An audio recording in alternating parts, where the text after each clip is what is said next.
Hello दोस्तों, मैं आपका स्वागत करता हूँ मेरे चैनल में प्रिंस लर्निंग सेंटर में।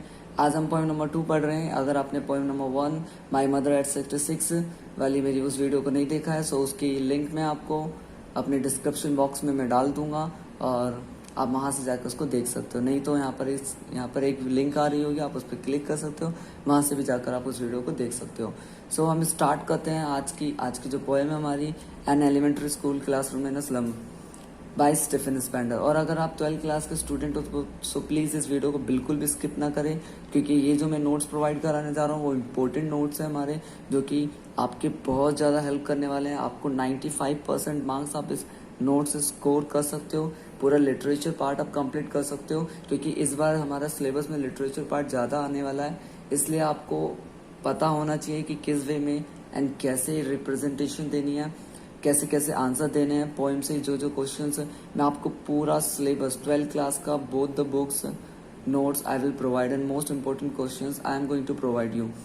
सो मैं मोस्ट इंपॉर्टेंट क्वेश्चंस आपको प्रोवाइड कराने वाला हूँ। सो आप मेरे इस चैनल को सब्सक्राइब करें अगर आप नए हो, और आप अपने दोस्तों के साथ शेयर करना इसे। अगर आपको ये वीडियो पसंद आए तो इसे बिना लाइक किए मत जाना। सो स्टार्ट करते हैं poem number 2 by Stephen Spender. So question number 1 जो आता है, पोएम्स की खासियत क्या होती है। ज़्यादातर थीम्स पूछा जाता है हमसे, थीम पूछा जाता है या सब्जेक्ट मैटर पूछा जाता है या पोएम किस चीज़ के बारे में है। तो इसको पूछने के जो वे होते हैं वो अलग अलग होते हैं। बच्चे ज़्यादातर कंफ्यूज हो जाते हैं कि इस क्वेश्चन में हमें क्या करना। तो इसलिए मैंने दोनों वेज में प्रिपेयर करा ताकि आपको अच्छे से समझ में आए। सो क्वेश्चन नंबर 1 जो है हमारा, what is the theme and subject matter of this poem. हमें ये बताना जो स्टीफन स्पेंडर ने ये जो पोएम लिखी है an elementary school classroom in a slum वाली, इसका थीम क्या है या इसका सब्जेक्ट मैटर क्या है। या अनदर वे में इस क्वेश्चन को हम इस वे में बोल सकते हैं, what is the message that the poet Stephen Spender has conveyed in this present poem. या तो हम इसको ऐसे भी बोल सकते हैं कि जो स्टीफन स्पेंडर है उसने क्या क्वेश्चन या क्या मैसेज देना चाहा है हमें।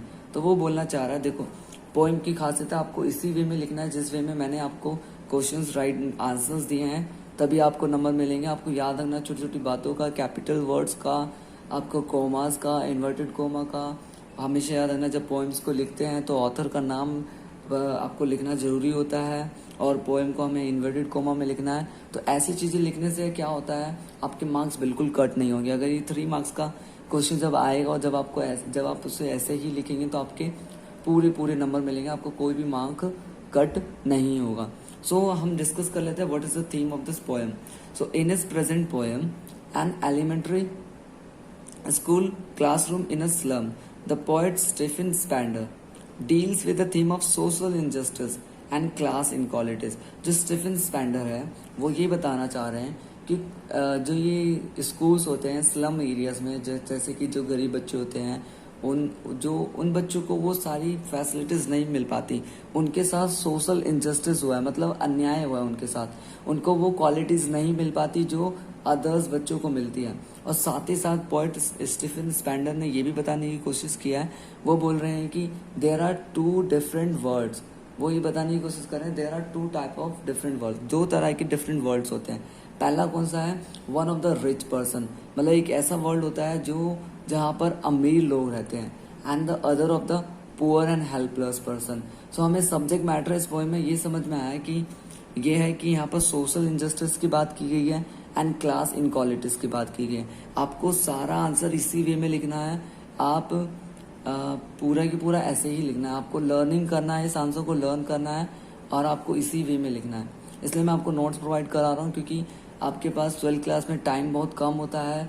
3 आवर्स में आपको बहुत जल्दी चीज़ों को कंप्लीट करना होता है, हर बार टाइम मैनेजमेंट नहीं हो पाता। इसलिए अगर आप सी पार्ट जो लिटरेचर पार्ट है अगर आप उसे लर्न करके जाओ तो ज़्यादा प्रॉफिट होगा, ताकि आप जल्दी वहाँ पर आंसर राइट डाउन कर दोगे। क्योंकि अगर आप सोच के लिखते हो, बना कर लिखते हो, हाँ आप वैसा कर सकते हो, बट आपको उस चीज़ के लिए अच्छे से डीप अंडरस्टैंडिंग होनी चाहिए। इसलिए मैं आपसे रिक्वेस्ट करता हूँ, पहले मैं आपको एडवाइस देना चाहता हूँ, आप अच्छे से नोट्स लर्न करके जाओ, इससे आपको और हेल्प मिलेगी। सो ये हमारा क्वेश्चन नंबर 1 था, आप इसे पोज करके लिख सकते हो पोएम 2 से। सो क्वेश्चन नंबर 2 देखते हैं।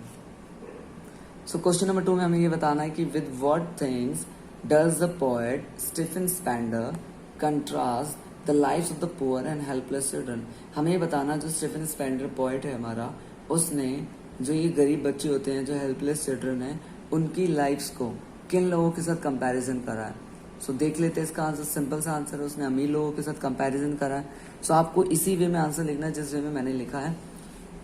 The lives of the poor and helpless children have been contrasted with the lives of the children of the rich persons.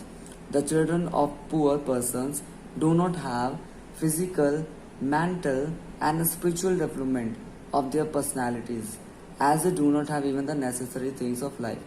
So यहाँ पर इस क्वेश्चन में बताया गया है, जो पुअर एंड हेल्पलेस चिल्ड्रन होते हैं उनकी जिंदगी को किसके साथ, अमीर लोगों के साथ कंपैरिजन किया गया। जो गरीब लोग होते हैं उनके पास ना तो फिजिकल, ना तो मेंटली, ना तो स्पिरिचुअल डेवलपमेंट उनका बिल्कुल नहीं होता। And even they do not have the necessary things of life, जैसे कि जो नेसेसरी चीज़ें होती है डेली लाइफ के लिए, खाना पीना, कपड़ा, मकान, ये सारी चीज़ें जो चाहिए होती है वो उनके पास नहीं है। तो इस क्वेश्चन में हमें कंपैरिजन करना था गरीब बच्चों का अमीर बच्चों के साथ, जो कि स्टीफन स्पेंडर ने इस क्वेश्चन में किया है। सो क्वेश्चन नंबर 3 हमारा जो है, what does the poet point out about the lives of the slum children. तो ये भी एक इम्पोर्टेंट क्वेश्चन होता है हमारा, जब कभी कभी पूछ लिया जाता है। शॉर्ट में इसका आंसर है कि पोएट ने उनके जो स्लम चिल्ड्रन है उसके बारे में क्या पॉइंट आउट करा है। सो इसका आंसर देखते हैं। The poet Stephen Spender points out that the lives of children is highly miserable. They do not have physical, mental and spiritual development. So इस वाले में क्या है, उसने ये पॉइंट आउट करा है, जो गरीब बच्चे होते हैं ना, उनकी जो लाइफ होती है वो एकदम मिजरेबल होती है, मतलब बहुत भयानक स्थिति होती है, उनको बहुत सारी चीज़ों से सफ़र करना पड़ता है। And even they do not have physical, उनका कोई फिजिकल डेवलपमेंट नहीं है, mentally they are not strong and spiritually they are very weak, क्योंकि उनका कोई डेवलपमेंट ही नहीं है। मतलब उनकी जो लाइफ, उनको वो फैसिलिटीज़, जो चीज़ें उनके साथ चाहिए उनको नहीं होता। इन लोगों के साथ सोशल इनजस्टिस हुआ है, अन्याय हुआ इन लोगों के साथ। तो पोएट स्टीफन स्पेंडर ने ये सब बातों को पॉइंट आउट करा है। सो क्वेश्चन नंबर 4 देखते हैं। क्वेश्चन नंबर 4 में कि अब क्वेश्चन ये बनता है कि अभी तक तो जो पोएट था उसने हमें प्रॉब्लम पॉइंट आउट करके बताई, अब यहाँ पर पोएट करना क्या चाहता है। तो what does the poet Stephen Spender want for the children of the slums, how can their lives be made to change. आप इन क्वेश्चंस को अच्छे से नोट डाउन कर सकते हो। इस क्वेश्चन में क्या है, इसका जो आंसर है, the poet wants that the dark and dirty schools of the children of the poor person should be shifted to the natural atmosphere of the sun, sand, sea, light and open air. मतलब जो poet है वो ये चाहता है कि जो ये गरीब बच्चे होते हैं, इनका जो डार्क एंड डर्टी स्कूल्स है उसको है ना कहाँ शिफ्ट कर देना चाहिए, जो नेचुरल एटमॉस्फेयर होता है। नेचुरल एटमॉस्फेयर में जहाँ पर सन होगा, सूर्य की रोशनी होगी, सैंड होगा जहाँ पर जमीन होगी, सी समुद्र होगा जहाँ पर लाइट होगी, जहाँ पर ओपन एयर होगी। क्योंकि जो गरीब बच्चे होते हैं स्लम एरियाज में इतनी गंदगी होती है, वहाँ पर ना कोई लाइट होती है, ना कोई कुछ होता है, ना कोई फैसिलिटीज होती है, जिनके कारण उनको बहुत सफ़र करना पड़ता है, जिससे उनका mentally, spiritual development and physical development बिल्कुल ख़राब हो जाता है। सो इस क्वेश्चन में जो पॉइंट है वो चाहता है कि वो बोलना चाह रहा है कि इन लोगों का जो स्कूल्स है उसको शिफ्ट कर देना चाहिए नेचुरल एटमॉस्फेयर में। मैं चाहता हूँ मैं बार बार इसलिए रिपीट कर रहा हूँ ताकि आपको लर्न भी हो जाए। आप इसे नोट डाउन कर सकते हो, जैसे आपको 1-2 बार आप इसे रिपीट करेंगे, 5 टर्म्स रिपीट करेंगे, आपको लर्न हो जाएगा। आप इसे लिख कर देखना, क्योंकि 12th क्लास है, आपको अच्छे से मेमोराइज करना है, इन क्वेश्चंस को अच्छे से लिख कर देखना है पेपर में अटेम्प्ट करने से पहले। और आगे वो क्या चाहता है, they should be given better education, only then their lifes can be made to change. Then उनकी जो लाइफ होती है वो क्या हो जाएगी, चेंज हो जाएगी। तो वो बोल रहा है इनको बेस्ट एजुकेशन देनी चाहिए और इनके स्कूल्स को नेचुरल एटमॉस्फेयर में शिफ्ट कर देना चाहिए, सिंपल।